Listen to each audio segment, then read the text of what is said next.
प्यारे बच्चों, आज हम बात करेंगे क्लास 9th की इंग्लिश की बुक में चैप्टर है आपकी पोएम है गिफ्ट ऑफ ग्रेस, उसके क्वेश्चन आंसर्स और उसकी एक्सरसाइज के बारे में। तो सबसे पहले जो पेज नंबर 62 पर आपकी एक्सरसाइज दी गई है, मेन क्वेश्चन आंसर्स दिए गए हैं, एक बार उनको देख लेते हैं। आप यहाँ से इस वीडियो को पॉज करके भी इन क्वेश्चन आंसर्स को अपनी नोटबुक में कर सकते हैं। तो सबसे पहला क्वेश्चन है, read the extract given below and answer the questions that follow. तो कुछ लाइंस दी गई हैं पोएम की, उनके बेस पर नीचे कुछ क्वेश्चंस पूछे गए हैं। तो लाइन है, the shoe makers affirming the quality of their work for the feet that walk dance run jump and return home, the delicious singing of the cook or the rhythm of designer mason, each celebrating what belongs to them and to none else. Then question first, the poet says that the shoemaker affirmed the quality of their work. What does affirm refer to here? So affirm refers to declare with confidence.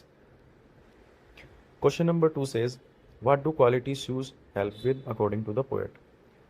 Quality shoes help the feet to work, dance, run, jump, and return home. Question number 3, what does return home symbolize besides the literal act of returning? It symbolizes safety, rest, comfort, and the completion of one's daily journey. Question number 4, identify the phrase that tells us every worker's contribution is distinct. Then answer 4, each celebrating what belongs to them and to none else. Question number 5, complete the following with suitable words. For the feet that walk, dance, run, jump, return home refers to. It refers to the different movements and activities of everyday human life. उसके बाद ये 6 questions भी हैं आपके. What does the poet say? I hear Bharat celebrating the varied vocations I hear. Answer first. The poet says this because all the workers in Bharat are enjoying their work with dedication. Question number 2. What does the electrician humming while getting ready for work suggest? It suggests that he is doing work with full enjoyment and dedication. Question number 3. Explain the significance of the line, the voice of their vocation is the voice of their identity. Person's vocation tells who they actually are. Question number 4. Do you think the role of all the people belonging to different vocations is important in our daily life? Support your answer with a reason. Then answer 4 is yes. Farmers provide food, carpenters make useful objects, electricians light homes, and cooks prepare meals. Question number 5. Why is the poet celebrating all the vocations in the poem? Explain by giving examples from your context. Then answer number 5. The poet celebrates all vocations because all honest work has dignity and value. It teachers, educators, drivers help us travel, farmers give food, and sanitation workers keep our area clean.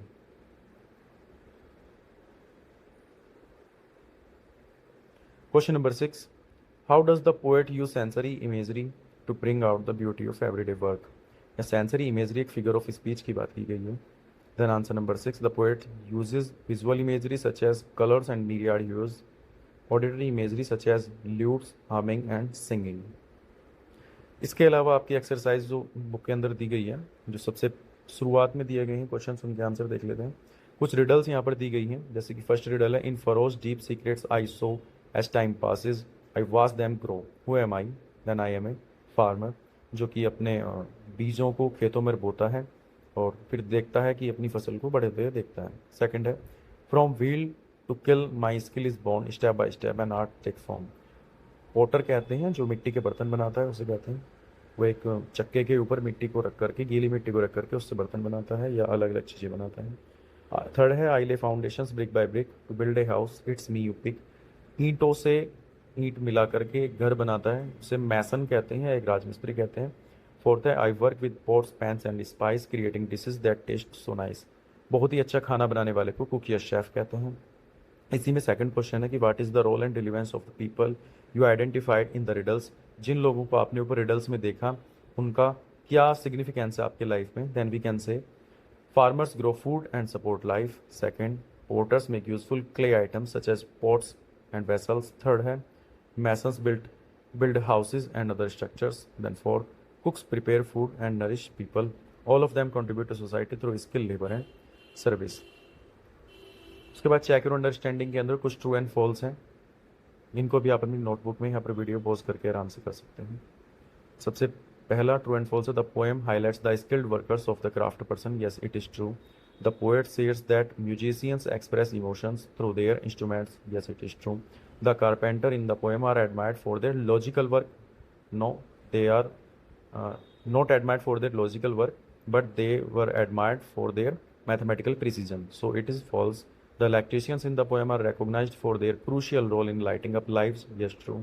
The poem pays homage to shoemaker who manufacture quality footwear. Yes, it is true.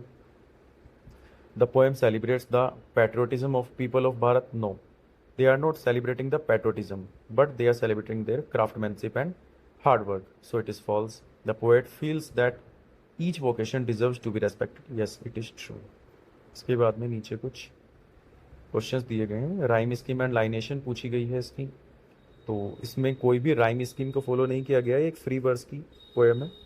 Then what is impact of varying length of lines in poem, create a natural flow. ये एक natural flow को बनाती है, इसीलिए ऐसा बोला गया. What is the pattern in the structure of most lines of the poem, most lines begin with the followed by the name और description of a vocation and action associated with it. Speaker के बारे में कहा गया, who appears to be the speaker. तो speaker जो है वो ऑब्जर्वेंट है, and speaker's role is to honour their skills and contribution. इसके बाद ये टोन एंड मूड के ऊपर कुछ फिल इन द ब्लैंक्स दिए गए हैं. The tone is celebrated and reverential, and B में है there is a joyful mood throughout the poem. उसके बाद कुछ आपके ये क्वेश्चंस और आंसर हैं जो कि फिगर ऑफ स्पीच के ऊपर बेस्ड हैं. तो आप यहाँ से वीडियो को पॉज करके इन क्वेश्चन आंसर्स को भी कर सकते हो.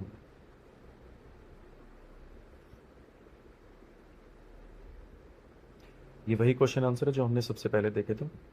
इनके बाद में लास्ट में आपके ये वाले क्वेश्चन आंसर है जो वोकेबुलरी इन द कॉन्टेक्स्ट के अंदर दिए गए हैं. सबसे पहला, ए पर्सन हु स्टडीज और ग्रोज गार्डन प्लांट्स, इसे हॉर्टिकल्चरिस्ट कहते हैं. A train female community health worker को आशा वर्कर कहते हैं. A producer of raw silk को सेरिकल्चरिस्ट कहते हैं. A person whose job is making और selling sweets and chocolates confectioner कहते हैं. Metal worker who specialises in working with precious metals goldsmith. Person who fuses materials together welder कहलाता है. इसमें हमें जो कॉलम फर्स्ट में वर्ड दिए गए हैं उसके ठीक अपोजिट वर्ड को टिक करना था. तो मीरियाड का मतलब होता है असंख्य, बहुत सारा. तो काउंटेबल का मतलब होता है गिना जा सके, तो यही अपोजिट होगा. ह्यूज का मतलब होता है बहुत सारे रंगों वाला, लेकिन यहाँ ड्राइंग का मतलब रंगों से कोई लेना देना नहीं है, तो यही होगा. प्रिसीजन का मतलब होता है बहुत बारीकी से. कैलकुलेशन का मतलब होता है किसी चीज़ को काउंट करना. वेरिड का मतलब अलग अलग, भिन्न भिन्न, जबकि यूनिफॉर्म का मतलब होता है एक जैसा. डिलीशियस का मतलब होता है स्वादिष्ट, और इनएडिबल का मतलब होता है जो खाया ना जा सके. तो कुल मिलाकर के आपकी सभी इस चैप्टर के सभी क्वेश्चंस क्लियर हो चुके होंगे आपको, और यही एक्सरसाइजेज आपको करनी है. तो हम मिलते हैं अब अगली वीडियो में.